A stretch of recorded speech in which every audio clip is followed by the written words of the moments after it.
बहुत समय पहले की बात है। एक छोटे से गांव के किनारे एक पुराना मकान था। उस मकान में एक चूहा रहता था जिसका नाम था चिंटू। चिंटू बहुत चालाक था, लेकिन साथ ही उसका दिल भी बहुत बड़ा था। हर रोज वो अनाज के दाने ढूंढने गांव में निकल जाता और शाम को अपने छोटे से बिल में वापस लौट आता। एक दिन चिंटू को घर की अटारी में एक अजीब सी पुरानी टोपी मिली। टोपी धूल से ढकी हुई थी, लेकिन उसमें कुछ अलग चमक थी। जब चिंटू ने उत्सुकता से टोपी को सिर पर रखा तो अचानक टोपी चमकने लगी और एक मीठी आवाज गूंजी, ओ छोटे चूहे, मैं हूँ जादुई टोपी, तुम जो भी सोचोगी मैं उसे सच कर सकती हूँ। चिंटू चौंक गया। उसने हिम्मत करके मन ही मन कहा, काश मेरे पास ढेर सारा अनाज होता। और देखते ही देखते उसके सामने गेहूं और चावल के पहाड़ खड़े हो गए। चिंटू खुशी से उछल पड़ा, लेकिन जल्दी ही उसे समझ आया कि अगर सारा अनाज सिर्फ वही रख लेगा तो गांव के बाकी जानवर और पक्षी भूखे रह जाएंगे। चिंटू का दिल पिघल गया। उसने सोचा कि क्यों न सबके साथ मिलकर खुशी बांटी जाए। अगले ही दिन उसने सब जानवरों को बुलाया, गौरैया, गिलहरी, खरगोश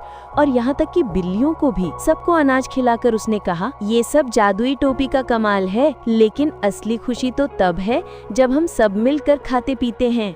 गांव के जानवर चिंटू के स्वभाव से बहुत प्रभावित हुए। वे रोज उसकी मदद करने लगे। कभी कोई उसके लिए फल लाता तो कोई सूखे पत्ते और टहनियाँ उसके घर को सजाने में मदद करता। धीरे धीरे चिंटू सबका प्रिय बन गया। लेकिन कहानी यहीं खत्म नहीं होती। गांव के पास ही एक चालाक नेवला रहता था। उसे ये सब अच्छा नहीं लगा। उसने सोचा, अगर मुझे ये टोपी मिल जाए तो मैं पूरे जंगल का राजा बन जाऊंगा। एक रात वो चुपके से चिंटू के घर में घुसा और टोपी उठाकर भाग गया। नेवले ने टोपी पहनकर आदेश दिया, मुझे हीरे जवाहरात चाहिए। टोपी ने उसे हीरे तो दिए, लेकिन उसी समय वो भारी भरकम बोरियों में बदलकर नेवले पर गिर पड़े। नेवला उन बोझों के नीचे दबकर हिल भी नहीं पाया। तभी चिंटू और उसके दोस्त पहुंच गए। चिंटू ने टोपी से कहा, हे जादुई टोपी, नेवले को सबक सिखाओ पर उसे कोई नुकसान न हो। टोपी ने तुरंत सारे हीरे हवा में गायब कर दिए और नेवले को आजाद कर दिया। नेवला शर्मिंदा होकर बोला, चिंटू, तुम सचमुच बड़े दिल वाले हो। मैं अब कभी किसी की चीज छीनने की कोशिश नहीं करूंगा। उस दिन के बाद से टोपी चिंटू की सबसे बड़ी दोस्त बन गई। लेकिन चिंटू ने एक बात समझ ली थी, जादू से ज्यादा ताकत दूसरों के साथ बांटने